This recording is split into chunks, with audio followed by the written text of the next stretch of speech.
വരുന്ന ലോക്സഭാ തെരഞ്ഞെടുപ്പിൽ ബി.ജെ.പി. സർക്കാർ വീണ്ടും അധികാരത്തിൽ വരുമോ, അതോ പുതുതായി രൂപീകരിച്ച ഇന്ത്യ സഖ്യം അധികാരത്തിലെത്തുമോ?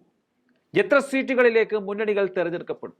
സംസ്ഥാനത്തെ ജനങ്ങൾ ആരുടെ പക്ഷത്താണ് എന്നതുൾപ്പെടെയുള്ള വിവിധ വിഷയങ്ങളിൽ കഴിഞ്ഞ കുറച്ച് ദിവസങ്ങളായി ചർച്ചകൾ നടക്കുകയാണ്. ഈ ചർച്ചകളിൽ പല മാധ്യമങ്ങളും ഇപ്പോൾ പ്രവചനങ്ങൾ നടത്തി വരുന്നുണ്ട്. ഇന്ത്യ ടുഡേ മൂഡ് ഓഫ് നേഷന്റെ പ്രവചനമാണ് ഇപ്പോൾ പുറത്തു വരുന്നത്.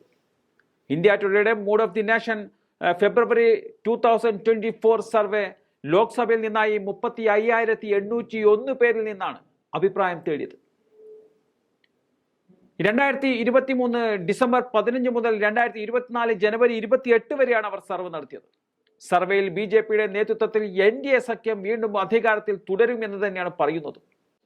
എന്നാൽ ഈ വർഷത്തെ തെരഞ്ഞെടുപ്പിൽ മോദി അവകാശപ്പെടുന്നത് പോലെ 400 സീറ്റുകൾ കടക്കാനാകില്ല എന്നതാണ് പ്രവചനം.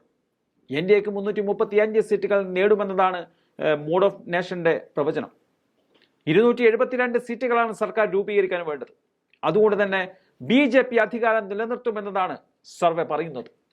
പാർട്ടി അടിസ്ഥാനത്തിൽ നോക്കിയാൽ 543-ൽ 304 സീറ്റുകളും ബി.ജെ.പി. നേടാനാണ് സാധ്യത പറയുന്നത്. കോൺഗ്രസിന് 71 സീറ്റുകൾ ലഭിക്കുമെന്നതാണ് സർവേ അഭിപ്രായപ്പെടുന്നത്. ബാക്കിയുള്ള 169 സീറ്റുകളിൽ പ്രാദേശിക പാർട്ടികളും സ്വതന്ത്ര സ്ഥാനാർത്ഥികളും തെരഞ്ഞെടുക്കപ്പെടുവാനാണ് സാധ്യത എന്നും സർവേയിൽ പറയുന്നുണ്ട്. രാമക്ഷേത്രത്തിന്റെ ക്രെഡിറ്റ് പ്രധാനമന്ത്രി നരേന്ദ്രമോദിക്കാണ് 42% പേരാണ് പറയുന്നത്. തെരഞ്ഞെടുപ്പിന് ഇനി 2-3 മാസങ്ങൾ മാത്രമാണ് ശേഷിക്കുന്നത്. ഇപ്പോഴത്തെ സർവേയിൽ ബി.ജെ.പിയുടെ നിലയിൽ വലിയ മാറ്റമില്ല എന്നതാണ് മനസ്സിലാക്കാൻ സാധിക്കുന്നത്.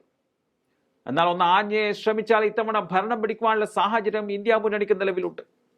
ഇന്ത്യ ടുഡേ സർവേ പറയുന്ന പോലെയാണെങ്കിൽ 63 സീറ്റുകളാണ് നിർണായകമാവുക. അതിൽ കർണാടകയിൽ 24 സീറ്റുകൾ ബി.ജെ.പിക്ക് നൽകുമെന്നതാണ് സർവേയുടെ പ്രവചനം.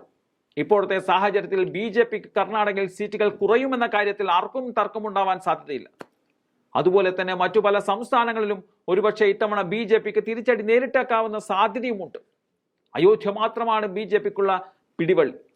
ഇന്ത്യ സഖ്യത്തിന്റെ ഗുണം ഏത് രീതിയിൽ UP പോലുള്ള സംസ്ഥാനങ്ങൾ പ്രതിഫലിക്കുമെന്നും അറിയേണ്ടതുണ്ട്. ഈ സർവേ ഫലം യഥാർത്ഥത്തിൽ ഒരു മുന്നറിയിപ്പാണ്. ഇത് മുൻനിർത്തി തന്നെയാണ് ബി.ജെ.പിയെ തടയുവാനുള്ള മുന്നൊരുക്കങ്ങൾ പ്രതിപക്ഷം നടത്തേണ്ടത്.